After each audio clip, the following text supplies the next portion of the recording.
Hundreds, Araxia, hundreds of people are still unaccounted for. So far, as you said, the death toll is at 96, and that is expected to rise. We are here at the War Memorial Gym. This is the biggest shelter for the Lahaina residents who've lost everything. This is where they're staying until they can find some temporary housing.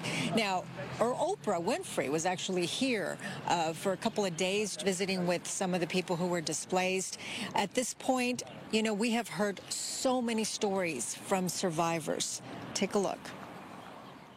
As the darkness came, it just looked like Armageddon over there. Cars exploding and propane tanks exploding and people screaming. It sounded like a giant blowtorch, and you're running from that. And we had to run in the ocean because we were starting on fire.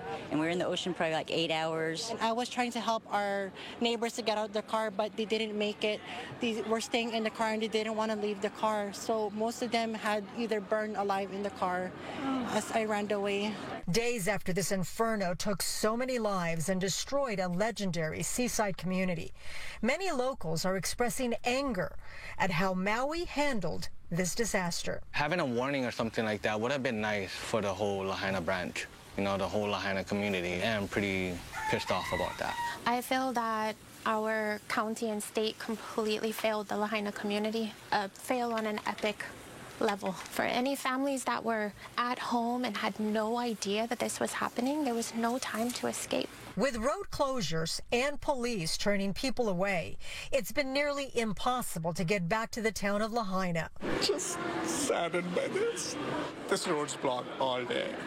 All that we hear is roads closed. They don't tell us when will they let us go. Cooking oil. Right now the government's letting us down, so it's really important that all of the people of Maui stick together. Tour boats loaded with supplies are making runs to Lahaina several times a day. People helping people is a really powerful thing, and just seeing everyone come together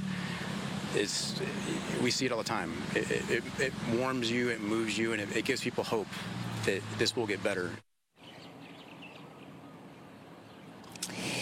And it will get better, but it's going to take a long time and a lot of work. There is progress. There is power has been restored in some areas, but it's extremely limited. There is also a Wi-Fi truck, actually 2 trucks that have been donated to the area so that residents can finally use their cell phones and be able to communicate with their family members who are not in the island. They're able to charge up their cell phones there. As we reported earlier, there have been reports of looting, but others see it differently. You know, there was one business owner who told us it isn't looting. What's going on here is that people are in desperate need. They wanted water, they wanted food, a blanket here and there. So they had to do what they had to do to survive, because at the time, county and state officials were not providing the aid that was needed. Wow. Yeah, no, that's a really good point, Gina. And being there, you're seeing it all unfold before you. So it's almost like a day-by-day thing where they're still trying to find people who are unaccounted for. And then comes the process of, at some point, rebuilding, which could take years at this point. So it's going to take a while.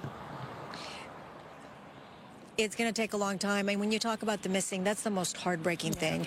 You know, we have spoken with families who are looking for their loved ones.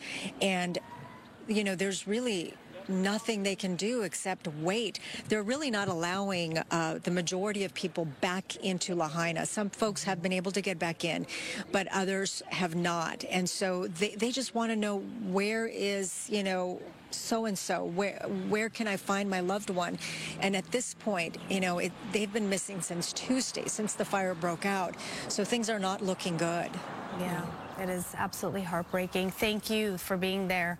Thanks to our crew for being there and bringing us the latest. Appreciate that. And we encourage everyone, of course, to stay with us on Fox 11 for your continued coverage of the deadly fires on Maui. We'll have the latest here on Fox 11, also 24/7 on our website, foxla.com. We have links on our website, and there you can donate to the relief efforts.